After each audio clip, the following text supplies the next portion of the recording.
The welding helmet is one of the most important components of personal protection equipment.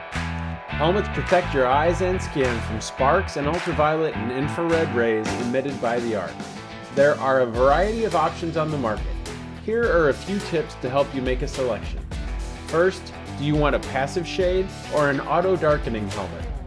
Passive shade helmets are always dark. Auto darkening helmets let you see through the lens, but once the arc is struck, the lens automatically darkens to protect your eyes from the bright arc. Then, consider the shade range of the lens. Lincoln Electric retail auto darkening helmets have a shade range from 7 to 13 or 9 to 13. Use a lower setting when you don't need as much darkening, for grinding as an example. But for welding, adjust the shade level up to increase protection. Next, how fast do you want the auto darkening lens to switch from light to dark?